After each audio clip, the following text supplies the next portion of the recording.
Hi, I'm Eric Flowers, your Indian River County Sheriff. In addition to being your sheriff, I'm also a cyclist.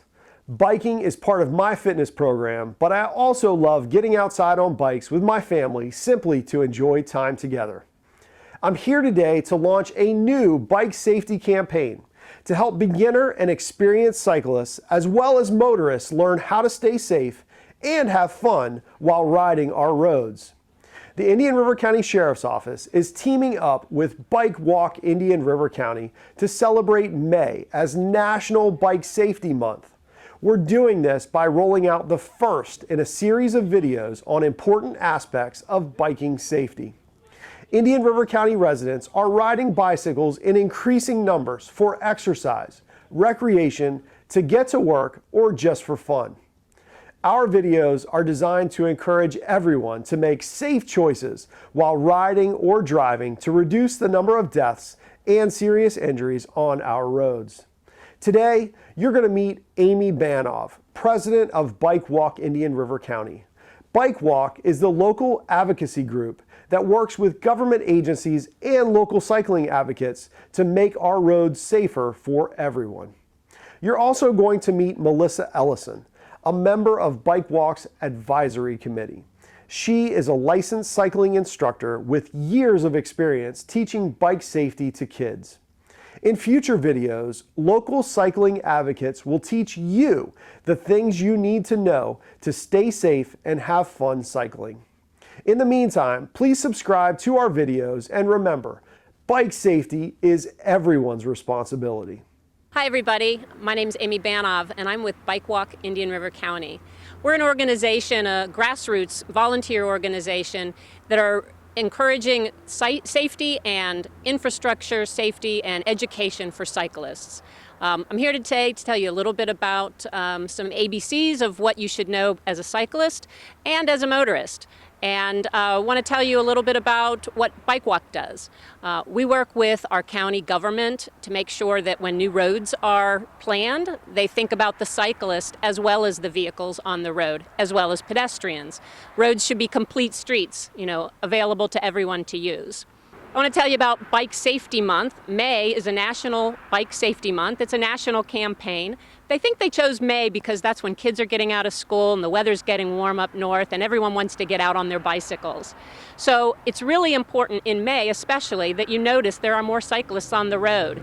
If you're a motorist, you want to make sure that you are aware that there are going to be bicycles on the road with you. Not next to you necessarily, but with you. So you have to know that they have to follow the rules of the road and you have to give them enough space to do that. They're allowed to be in the lane of your road if there's not a bike lane for them to ride in safely. And you must give them 3 feet clearance. That's the law, so make sure you know that. Now, if you're a cyclist, you need to be extra specially careful because you're the one that's going to get hurt if you get hit. You need to know to follow the rules of the road. Ride in the direction of traffic, not against the flow of traffic.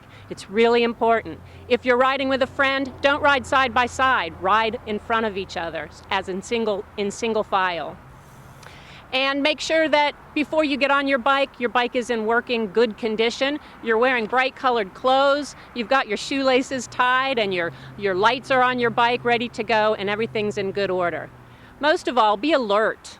Make sure you know what's going on around you and ride predictably.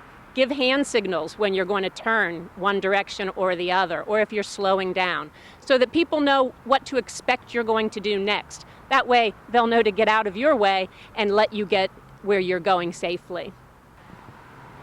I'm Melissa Ellison. I'm a member of the Bike Walk Indian River County Advisory Committee, and I'd like to talk to you for a moment about cycling safety. It's easy, actually. When we teach biking safety to adults and children, we try to make it as simple as possible so that it's easy to remember.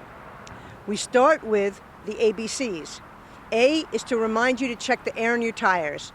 Before you even get on your bike, there's certain things you need to check to make sure that it's safe for you to ride. After you make sure both of your tires have air in them, the next thing you do is you check your brakes. You want to be sure you can stop your bike if you're going fast or downhill or you lose your balance or there's an obstruction that pops up in front of you so that you can be safe. The third thing is that you have to check your chain.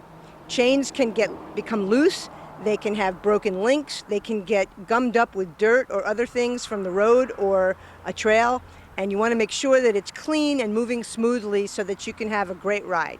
When your bike is in good shape, it'll be much more fun for you when you're on it. The next thing we do is we check ourselves from head to toe. The first thing you want to do is make sure you have a helmet. It's the most important thing that you can do when you're riding.